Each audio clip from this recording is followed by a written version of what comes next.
आशा करता हूं आप सब बहुत अच्छे होंगे। मेरा नाम है सिद्धांत अग्निहोत्री। स्टडी ग्लोस पे आपका बहुत बहुत स्वागत है। तो मैथ्यू पेरी की मौत कैसे हुई तो बात करेंगे।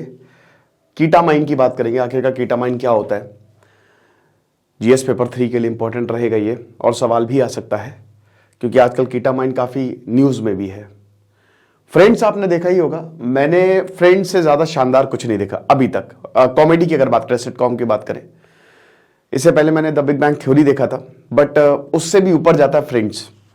10 एपिसोड, और जो लास्ट एपिसोड जब वो चाबी रखते हैं, वो बहुत ही इमोशनल एपिसोड था। मेरा फेवरेट कैरेक्टर वैसे तो चैंडलर जोई रॉस तो अल्टीमेट था मुझे। आप मुझे अपना फेवरेट कैरेक्टर जो है वो कमेंट बॉक्स में बताएं, है ना। स्मेली कैट तो चैंडलर बिंग उर्फ मैथ्यू पेरी 15 साल की उम्र में एक्टिंग की, लेकिन 90s का जो फ्रेंड्स शो था ओवरनाइट स्टार इनको बना दिया। ठीक है, अब मोनिका से शादी की थी, खैर फ्रेंड्स में बता रहे हैं, अपनी बेस्ट फ्रेंड से। तो अगर चैंडलर बिंग की बात करें, या मैं बार बार चैंडलर ही बोल रहा हूं, मैथ्यू पेरी की बात करें तो काफी समय से प्रॉब्लम तो थी, बहुत समय से, और ये डिप्रेशन से जूझ रहे थे।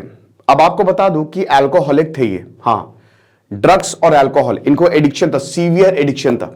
हमने एडिक्शन मैनेजमेंट एक कोर्स भी बनाया आपके लिए। तो सीवियर एडिक्शन था और बहुत ज्यादा इनको दिक्कत हुई, बहुत ज्यादा प्रॉब्लम, और ये किसी से छुपा नहीं है। एक इतना बड़ा सुपरस्टार इतनी बड़ी प्रॉब्लम से जूझ रहा था, तो अब उसके लिए थेरेपी सेशन से के लिए जाते थे। बैटमैन के बहुत बड़े फैन थे, मैं तो इंस्टा पे इनको देखता था, तो बैटमैन के बहुत बड़े फैन थे ये। तो थेरेपी सेशंस के लिए जाते थे ये।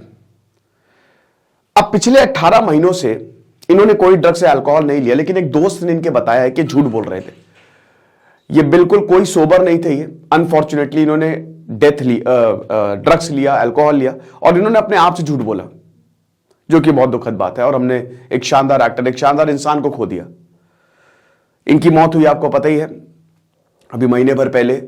ये बाथ टब में जो इनका था वो, तो उसमें मृत पाए गए थे ये। ठीक है, तैर रहे थे, मतलब जो कहते हैं ना, फेस उल्टा हो कैसे, पूरा शरीर ऐसे, तो वहां पे मृत पाए गए थे। और उसके बाद फिर अभी ऑटोप्सी रिपोर्ट ने यही बोला कि इनके कीटामाइन मिला है इनकी बॉडी से, एक्सेसिव यूज ऑफ कीटामाइन। तो क्या होता है कीटामाइन? 54 साल के थे, अभी ज्यादा कुछ उम्र इनकी थी नहीं।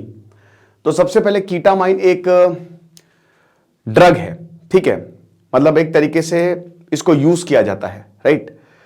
तो अब कीटामाइन है तो आपको कीटोन इसमें फंक्शनल ग्रुप होगा। तो एक एनेस्थेटिक एनेस्थीसिया, आपको पता है ना कि जो पेन के लिए इसको यूज करते हैं, और कीटामाइन को जैसे पेन को, जैसे अब आप मान लीजिए कि आपको ऑपरेशन होना है, तो ऐसे ही तो कर नहीं देंगे ऑपरेशन, तो आपको एनेस्थीसिया दिया जाता है ताकि आपको पेन महसूस ही ना हो, पर्टिकुलर एरिया को नंब किया जाता है। ठीक है, तो बेसिकली कीटामाइन एक एनेस्थेटिक्स है ना, जो कि एक हैल्यूसिनोजन ड्रग्स है। अमेरिका ने इसको लिस्ट किया, 1980s तक इसको खाली जानवरों पे इस्तेमाल किया जाता था, लेकिन बाद में इसको इंसानों पे भी, अमेरिका जो सबसे बड़ी इस दुनिया की ऑर्गेनाइजेशन है ड्रग्स की, तो उन्होंने बोला कि आप इसको इंसानों पे भी यूज कर सकते हो, इस्तेमाल कर सकते हो। क्यों यूज कर सकते हो? एक तो पेन को रिलीव करने के लिए, दूसरा डिप्रेशन और एंजाइटी को ट्रीट करने के लिए। डिप्रेशन और एंजाइटी को ट्रीट करने के लिए कीटामाइन का यूज होता है।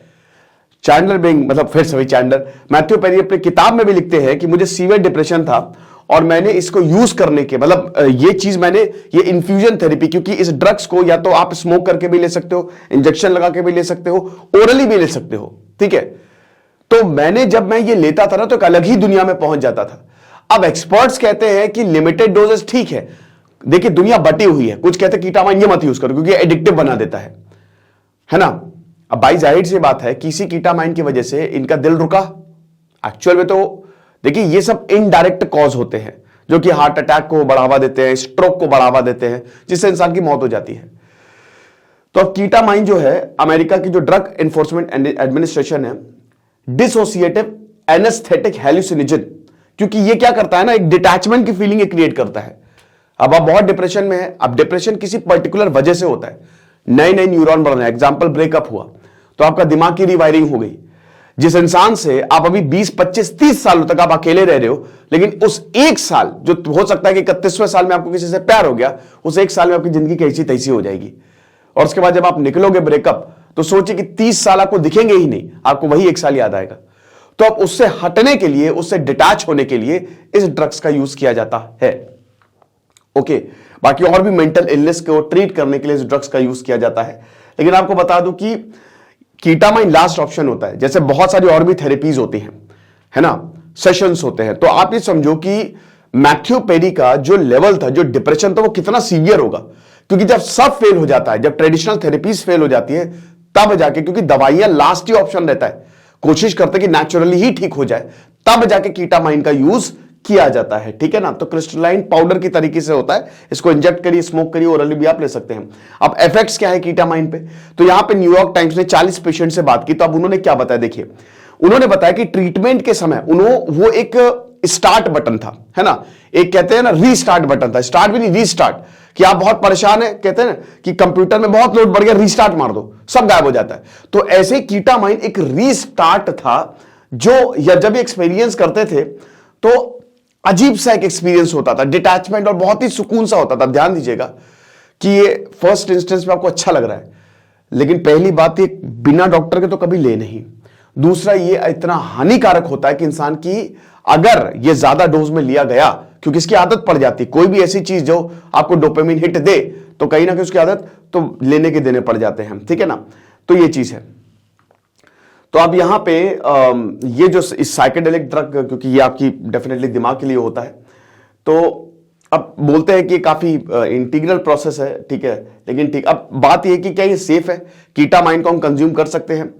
देखिए, अब ये बटी हुई है दुनिया। जैसे कुछ डॉक्टर्स कहते हैं कि ठीक है, आप खाली मेडिसिनल पर्पस के लिए इसको लीजिए तो सही, हो भी राइट डोजेस, क्योंकि दवाई अगर डोज सही नहीं होगी तो इट इज वेरी डेंजरस।